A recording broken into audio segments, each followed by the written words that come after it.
Guys, welcome back to my YouTube channel. ഇന്നത്തെ video ഒരു off day in my life എന്ന് വേണമെങ്കിൽ പറയാം. രാവിലെ എണീക്കുമ്പോൾ തന്നെ കാണാനായിട്ട് വീട്ടുകാരുടെ എല്ലാവരുടെയും പടവും എൻ്റെ പ്രിയപ്പെട്ടവരെ എല്ലാം കാണാൻ വേണ്ടിയിട്ട് ഞാനിങ്ങനെ വെച്ചിട്ടുണ്ട്. കാരണം ഇവരെ കണ്ടുകൊണ്ട് ഉണരുമ്പോൾ തന്നെ മനസ്സിനൊരു സന്തോഷവും ആശ്വാസവും ഒക്കെ കിട്ടും. ശേഷം രാവിലെ എണീറ്റിട്ട് പ്രധാന പണിയെന്ന് പറയുന്നത് ബെഡും മറ്റു കാര്യങ്ങളൊക്കെ വൃത്തിയാക്കുക എന്നുള്ളതാണ്. എനിക്ക് സൺഡേ ആണ് ഓഫുള്ള ദിവസം. ഇപ്പം മെയിനായിട്ടും എനിക്ക് തോന്നുന്നു ഓഫീസുകളെല്ലാം സൺഡേ ആണ് UAE ഓഫെന്ന് തോന്നുന്നുണ്ട്. പിന്നെ ചിലയിടത്ത് വെള്ളിയാഴ്ചയുണ്ട്. എനിക്ക് സൺഡേ ആണ് ഓഫ്. അതാണ് എനിക്ക് കുറച്ചുകൂടെ നല്ലതെന്ന് എനിക്ക് തോന്നിയിട്ടുണ്ട്. കാരണം നാട്ടിലും സൺഡേ അല്ലേ എല്ലാവർക്കും ഓഫുള്ള ദിവസം. എന്തായാലും ബെഡ്ഷീറ്റും കാര്യങ്ങളും ഒക്കെ വീക്കിലി 1 ഡേ മാറ്റാറുണ്ട്. അപ്പം പഴയ ഷീറ്റ് മാറ്റിയിട്ട് പുതിയൊരു ഷീറ്റ് നമ്മൾ വിരിക്കുന്നുണ്ട്. ഇതാണ് എൻ്റെ ഒരു റൂമെന്ന് പറയുന്നത്. അത്യാവശ്യം നല്ല സൗകര്യങ്ങളും കാര്യങ്ങളും ഒക്കെ ഉള്ളൊരു റൂമാണിത്. ഇവിടെ ഇപ്പം ഞാൻ മാത്രമേ ഉള്ളൂ. പിന്നെ എന്താണ് പറയാനുള്ളത്, പിന്നെ കുറേ ആൾക്കാരൊക്കെ ചോദിക്കുന്നുണ്ട്, എന്നെ അറിയാവുന്നവരൊക്കെ, എന്തുകൊണ്ടാണ് UAE എത്തിയിട്ട് കൂടി നീ വീഡിയോസും കാര്യങ്ങളൊന്നും ഷൂട്ട് ചെയ്യാത്തത്? എൻ്റെ ടൈമിങ് ഭയങ്കര പ്രശ്നമാണ്. അതുകൊണ്ടിട്ടാണ് എനിക്ക് വീഡിയോസ് ഒന്നും ഷൂട്ട് ചെയ്യാൻ പറ്റാത്തത്. ജോലിയുടെ സമയം കുറച്ച് പ്രശ്നമാണ്. മാറുമെന്ന് പ്രതീക്ഷിക്കാം. എന്തായാലും അതിന് ശേഷം ക്ലീനിങ് ആണ് അടുത്ത പ്രോസസ്സ് എന്ന് പറയുന്നത്. നിങ്ങൾക്ക് നല്ലപോലെ നോക്കിയാൽ കാണാൻ പറ്റും ബെഡിൻ്റെ അടിയിൽ കുറേ സാധനങ്ങൾ ഇരിക്കുന്നത്. അതെല്ലാം എൻ്റെ ഡ്രീം ഡിസൈൻ്റെ സാധനങ്ങളാണ് കേട്ടോ. ഈ റൂമിൽ ഇപ്പോൾ ഒറ്റയ്ക്ക് ഉള്ളതുകൊണ്ട് തന്നെ അത്യാവശ്യം നല്ല രീതിക്ക് ഡ്രീം ഡിസൈൻ്റെ സാധനങ്ങളും കാര്യങ്ങളും ഒക്കെ ചെയ്യാനായിട്ട് സാധിക്കുന്നുണ്ട്. ഇനി ആരെങ്കിലും കൂടെ വന്നു കഴിഞ്ഞാൽ ഇതൊന്നും സാധിക്കില്ല. അതാണ് മറ്റൊരു പ്രശ്നം. എന്തായാലും തൂത്ത് വൃത്തിയാക്കിയ ശേഷം ഇനി അടുത്ത പ്രോസസ്സ് എന്ന് പറയുന്നത് ബെഡും അതുപോലെ തന്നെ തലാണിയും എല്ലാം അറേഞ്ച് ചെയ്ത് വെക്കുക എന്നുള്ളതാണ്. ഫൈനലി നമ്മുടെ ബെഡും കാര്യങ്ങളൊക്കെ അറേഞ്ച് ചെയ്തിട്ടുണ്ട്. എൻ്റെ ഒരു ഫോട്ടോ ഞാനിവിടെ പേസ്റ്റ് ചെയ്തിട്ടുണ്ട്. ഇവിടെ എല്ലാം നിറയെ എൻ്റെ ഫോട്ടോസാണ്. പിന്നെ കുറച്ച് അധികം സാധനങ്ങൾ നാട്ടിൽ നിന്ന് കൊടുത്തുവിട്ട കുറച്ച് സാധനങ്ങളും പിന്നെ ഞാൻ കഴിക്കാൻ വേണ്ടിയിട്ട് വാങ്ങിച്ച കുറച്ച് സാധനങ്ങളൊക്കെ ഉണ്ട്. പിന്നെ ഇതാണ് നമ്മുടെ ഒരു ഹാളെന്ന് പറയുന്നത്. എന്നെ കൂടെ കൂടാതെ വേറെ കുറേ ആൾക്കാരുണ്ട് കേട്ടോ. ഈ ഫ്ലാറ്റിൽ കുറേ ചേച്ചിമാരൊക്കെ ഉണ്ട്. പലർക്കും പല ദിവസവും ഓഫും പല ദിവസം ഡ്യൂട്ടിയുള്ള ആൾക്കാരാണ്. എന്തായാലും നമ്മൾ റൂമെല്ലാം ക്ലീൻ ആക്കിയ ശേഷം നേരെ പോകുന്നത് ഈ ഗസ്റ്റ് കളയാൻ വേണ്ടിയിട്ടാണ്. അവിടെ കുറേ ബലൂൺ പാറിപ്പറന്ന് നടക്കുന്നുണ്ട്. ഇതെനിക്കൊരു ബർത്ത്ഡേ സർപ്രൈസ് കിട്ടിയ അതിൻ്റെ ഫലമായിട്ടുള്ള ഐറ്റംസൊക്കെ എന്ന് വേണമെങ്കിൽ പറയാൻ കേട്ടോ. അവിടെ ഇവിടെയൊക്കെ പറന്ന് നടപ്പുണ്ട്. എന്തായാലും ഞാൻ തലേദിവസം തന്നെ ഫുഡൊക്കെ പ്രിപ്പയർ ചെയ്ത് വെച്ചിട്ടുണ്ടായിരുന്നു. പിന്നെ നാട്ടിൽ നിന്ന് ഒരു കൊറിയർ വന്നിട്ടുണ്ടായിരുന്നു. അപ്പുറത്തെ റൂമിലെ ചേച്ചി നാട്ടിൽ പോയിട്ട് വന്നപ്പോഴത്തേക്കും വീട്ടിൽ നിന്ന് കുറച്ച് കൊറിയർ അയച്ചു കൊടുത്തിട്ടുണ്ടായിരുന്നു. ആ ഒരു ഐറ്റമാണ് കേട്ടോ ഇപ്പോൾ അൺബോക്സ് ചെയ്തുകൊണ്ടിരിക്കുന്നത്. നാട്ടിൽ നിന്ന് ഒരു സാധനം കിട്ടുമെന്ന് പറയുമ്പോൾ തന്നെ വളരെയധികം സന്തോഷമാണ്. പണ്ട് ഞാൻ വിചാരിക്കുന്നത് എന്തിനാണ് ഈ നാല് ദൂരെ പോകുന്നവരൊക്കെ ഇതിന് മാത്രം ചിപ്സും അതും ഇതൊക്കെ വാങ്ങിയിട്ട് പോകുന്നത്, ഇവർക്ക് ഇത്രയും കൊതിയോ? പക്ഷേ ഇപ്പോൾ എനിക്ക് അതിൻ്റെ പൊരുൾ മനസ്സിലാവുന്നുണ്ട്. കാരണം നാട്ടിൽ നിന്ന് എന്തെങ്കിലും സാധനം കിട്ടാൻ വേണ്ടിയിട്ട് കൊതിയാണ്. പണ്ട് ചിപ്സും അലുവയൊന്നും കഴിക്കാത്ത എനിക്കിപ്പോൾ അതൊക്കെ കൊതിയാണ്. എന്തായാലും അമ്മ അല്ലെങ്കിൽ വീട്ടിലുള്ളവർ സ്നേഹത്തോടെ തന്ന സാധനം കിട്ടുമ്പോൾ നമുക്കുണ്ടാകുന്നൊരു സന്തോഷം പറഞ്ഞറിയിക്കാൻ പറ്റില്ല. അതുപോലെ തന്നെ ബോഡി ഐറ്റംസ് ഒക്കെ ഇവിടെ കിട്ടുന്നത് ക്വാളിറ്റി അത്യാവശ്യം പോരാ എന്നാണ് എൻ്റെ ഒരു അഭിപ്രായം.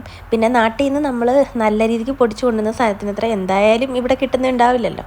അപ്പോൾ നാട്ടിൽ നിന്ന് കുറച്ച് പൊടി ഐറ്റംസും അതുപോലെ എനിക്ക് കഴിക്കാനുള്ള ചിപ്സ് തന്നെ പലതരത്തിലുള്ളതും പിന്നെ ബർത്ത്ഡേക്ക് വേണ്ടിയിട്ട് അമ്മ പായസം വെക്കാൻ വേണ്ടിയിട്ട് ഒരു പായസം മിക്സും മുളക് പൊടിയും എല്ലാം തന്നിട്ടുണ്ടായിരുന്നു. അത് കിട്ടിയപ്പോൾ തന്നെ എനിക്ക് ഭയങ്കര ഒരു സന്തോഷം തോന്നി. പിന്നെ അടുത്ത പ്രോസസ്സ് എന്ന് പറയുന്നത് എൻ്റെ ഹെയർ കെയറും അതുപോലെ തന്നെ സ്കിൻ കെയറൊക്കെയാണ്. ഞാനിവിടെ വന്നതിന് ശേഷം സ്കിന്നും കെയർ ചെയ്യാറില്ല, ഹെയറും കെയർ ചെയ്യില്ല. എവിടെ നിന്നാണ് സമയം? എന്തായാലും കുറേ ദിവസത്തിന് ശേഷം അടുത്തത് നമ്മുടെ ഹെയർ കെയർ ആണ്. ഇപ്പം നിങ്ങൾ കണ്ടോ, ഞാൻ താടി കാണിച്ചത് കണ്ടോ? ഞാൻ ഒരു സാധനത്തിന് മണം ഉണ്ടോ നോക്കിയതാണ് ഗൈസ്. എൻ്റെ താടി പുള്ളി എൻ്റെ മുഖത്താണ് ഒന്നും ഒരു പാട് പോലും ഇല്ലാത്ത മുഖത്ത് ഇപ്പം നല്ല അടിപൊളി ഒരു പാട് തന്നെ എനിക്ക് കിട്ടിയിട്ടുണ്ട്. എന്തായാലും ഫൈനലി എൻ്റെ ഹെയറിൻ്റെ അവസ്ഥ ഇതാണ്. നല്ല രീതിക്ക് ഹെയർ പോകുന്നുണ്ട്. ഇവിടുത്തെ വെള്ളത്തിൻ്റെ പ്രശ്നം കൊണ്ടാണ് എന്നാണ് എല്ലാവരും പറയുന്നത്. അതുപോലെ നല്ല രീതിക്ക് ഡാൻഡ്രഫും കാര്യങ്ങളും വന്നിട്ടുണ്ട്. നാട്ടിൽ ഇത്രയും ഡാൻഡ്രഫോ അല്ലെങ്കിൽ ഹെയർ ഫോളോ ഉണ്ടായിരുന്നില്ല. ഇവിടെ വന്നതിന് ശേഷം മുടിയൊക്കെ പോവാണ്.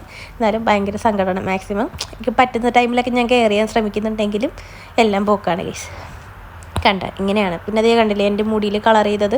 ഏകദേശം 2 വർഷമായി ഈ ഒരു കളർ ചെയ്തിട്ട്. ഇത് ഇതുവരെ പോയില്ല ഗൈസ്, എന്താണെന്ന് അറിയില്ല.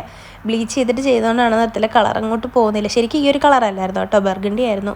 അത് കളർ പോയി ഈ ഒരു അവസ്ഥയിൽ എത്തിയിട്ടുണ്ട്.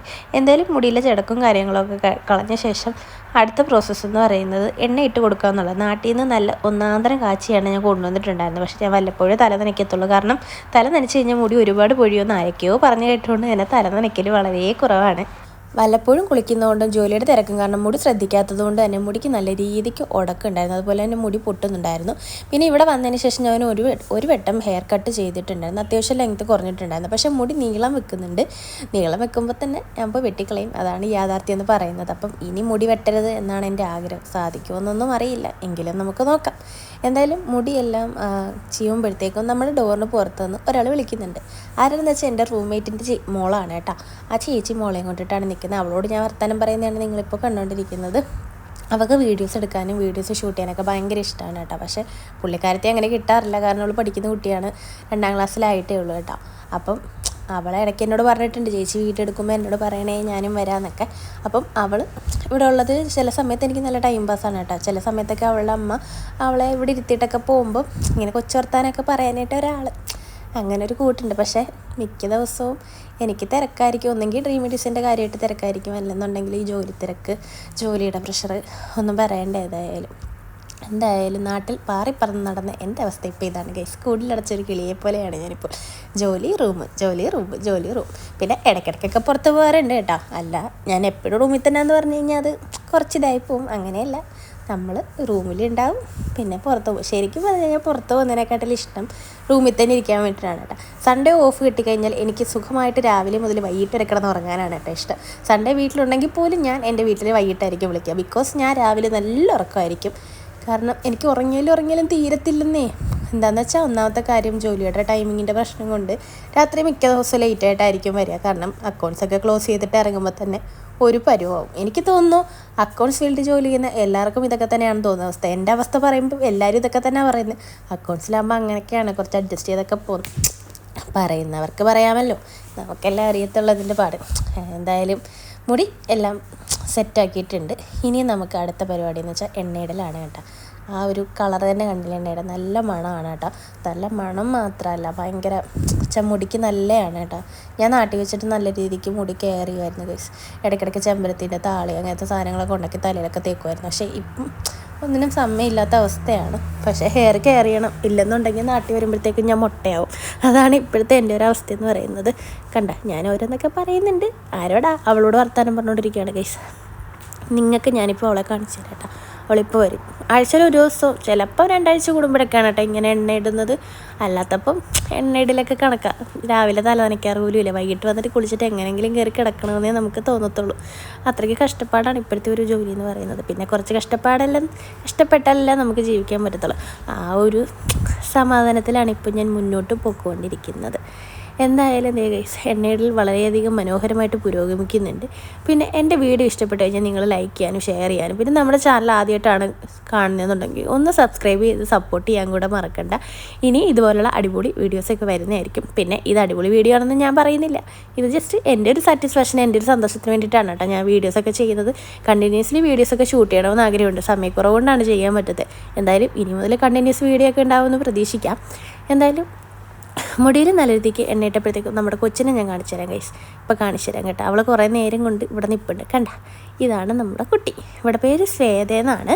അവൾ 2ാം ക്ലാസ്സിലാണ് പഠിക്കുന്നത്. ഇവിടെ ഇന്ത്യൻ സ്കൂളിലാണ് കേട്ടോ പഠിക്കുന്നത്. ഭയങ്കര കിളുക്കാൻ പറ്റിയാണ്. എൻ്റെ ചാനലിൻ്റെ പേര് പോലെ തന്നെ ഭയങ്കര വർത്തനക്കാരിയാണ്. നല്ല സ്നേഹമുള്ളൊരു കൊച്ചാണ് കേട്ടോ. അവൾക്ക് മുട്ടയൊക്കെ കിട്ടണമെങ്കിൽ എനിക്ക് കൊണ്ടുതരും. എനിക്ക് എൻ്റെ കയ്യിലുണ്ടെങ്കിൽ ഞാൻ അവൾക്ക് കൊടുക്കാറൊക്കെ ഉണ്ട് കേട്ടോ. എന്തായാലും ഫൈനലി നമ്മൾ എണ്ണയൊക്കെ തേച്ച ശേഷം ഇനി നമുക്ക് മുടിയൊന്ന് കെട്ടി വെക്കാം. കാരണം കുറച്ച് നേരം കെട്ടി വെച്ചിട്ട് മുടിയിലൊക്കെ കുറച്ച് എണ്ണയൊക്കെ നല്ലപോലെ പിടിച്ച ശേഷം അപ്പോൾ കെട്ടി വെക്കുന്നതായിരിക്കും നല്ലത്. കണ്ട എങ്ങനെയുണ്ട് ഗൈസ്? ഇതാണ് എൻ്റെ മുടിയുടെ ഒരു അവസ്ഥ. ഫുള്ള് പൊഴിഞ്ഞ് അവിടെ എല്ലാം കിടക്കും. നമുക്ക് കാണുമ്പോൾ തന്നെ ഭയങ്കര സങ്കടം വരുമെന്നേ. എന്തായാലും ഇനി അടുത്തതെന്ന് വെച്ചാൽ നമുക്ക് തുണി നനയ്ക്കാൻ പോകുക എന്നുള്ളതാണ്. അത്യാവശ്യം തുണി ഉണ്ടായിരുന്നു കേട്ടോ നനയ്ക്കാനായിട്ട്. അത് നമുക്ക് നേരെ കൊണ്ടുപോയി വാഷിംഗ് മെഷീനിൽ ഇടാം. വാഷിംഗ് മെഷീനൊക്കെ ഉള്ളത് ഭാഗ്യമില്ലെങ്കിൽ എന്ത് ചെയ്തേനല്ലേ. എന്തായാലും റൂമിൽ നിന്ന് നേരെ ഇനി വാഷിംഗ് മെഷീനെ കൊണ്ടുപോയിട്ട ശേഷം ഞാൻ നല്ല രീതിക്ക് നല്ല വൃത്തിയായിട്ട് കുളിക്കുന്നുണ്ട് കേട്ടോ. പിന്നെ ഒരു സത്യം പറയുകയാണെങ്കിൽ മര്യാദക്ക് കുളിക്കാറ് പോലും എനിക്ക് സമയം കിട്ടാറില്ല. എന്തായാലും പിന്നെ കുളി കഴിഞ്ഞിട്ട് ഒരു ഉറക്കം അങ്ങ് പാസ്സാക്കി. ഉറക്കമൊക്കെ കഴിഞ്ഞ ശേഷം നല്ലൊരു ചായ ഇട്ട് കുടിച്ചു. ചായ എനിക്ക് പണ്ടേ ഒരു വികാരമാണ്. പക്ഷേ ഇവിടെ വന്നതിന് ശേഷം ചായ കുടിക്കലൊക്കെ വളരെ കുറവാണ്. എന്തായാലും എൻ്റെ മുഖം കണ്ടില്ലേ ഗൈസ്, ഇപ്പം നല്ല ക്ലിയർ ആയിട്ടുണ്ട്. പിന്നെ കുറച്ചധികം എഴുതാനുണ്ടായിരുന്നു. ഓഫീസിലെ കുറച്ചധികം കാര്യങ്ങളൊക്കെ ചെയ്ത് തീർക്കാനുണ്ടായിരുന്നു. അതാണ് ഞാനിപ്പോൾ ചെയ്തുകൊണ്ടിരിക്കുന്നത്. രാവിലെ ചെയ്ത് തീർക്കണമെന്ന് കരുതിയതാണ്. പക്ഷേ സമയത്തിൻ്റെ പ്രശ്നവും പിന്നെ ഞാൻ എണീറ്റ സമയവും എല്ലാം കൂടെ കാരണം അതൊന്നും കറക്റ്റായിട്ട് കംപ്ലീറ്റ് ചെയ്യാൻ പറ്റിയില്ല. പക്ഷേ എല്ലാം കംപ്ലീറ്റ് ചെയ്ത ശേഷമാണ് കേട്ടോ ഞാൻ അടുത്ത ജോലിയിലേക്ക് പോയത്. ഇനി അടുത്ത ഒരു ഇതെന്ന് വെച്ച് കഴിഞ്ഞാൽ മെയിനായിട്ടുള്ള കാര്യം നമുക്ക് നെക്സ്റ്റ് ഡേ ജോലിക്ക് പോകണം. അപ്പോൾ അതിന് വേണ്ടിയിട്ട് ഫുഡ് പ്രിപ്പയർ ചെയ്യണം. ചോറും കറിയൊക്കെ തലേ ദിവസം തന്നെ വെക്കാറുണ്ട്. ഇതാണ് നമ്മുടെ ഒരു കിച്ചൺ എന്ന് പറയുന്നത്. അത്യാവശ്യം നല്ല വൃത്തിയുള്ള ഒരു കിച്ചണാണ്. ഞാൻ മീൻ വാങ്ങിച്ചിട്ടുണ്ടായിരുന്നു ഫിഷ് മാർക്കറ്റിൽ പോയിട്ട്. അതുപോലെ തന്നെ ഞാനാണെങ്കിൽ തലേ ദിവസത്തെ എൻ്റെ ബർത്ത്ഡേയുടെ കേക്ക് ഇരിപ്പുണ്ടായിരുന്നു. അതും എടുത്ത് കഴിച്ചുകൊണ്ടാണ് കേട്ടോ പണി തുടങ്ങി. നല്ല അടിപൊളി കേക്കായിരുന്നു. എന്തായാലും നമ്മൾ ചോറും ഏകദേശം ആയിട്ടുണ്ട്, കറിയും ഏകദേശം ആയിട്ടുണ്ട്. ഇനിയും കഴിച്ചിട്ട് കിടക്കണം. അപ്പോൾ ഇന്നത്തെ വീഡിയോ ഇത്രയുള്ളൂ. വീഡിയോ ഇഷ്ടപ്പെട്ടാൽ ലൈക്ക് ചെയ്യാൻ മറക്കണ്ട. അപ്പം ബൈ.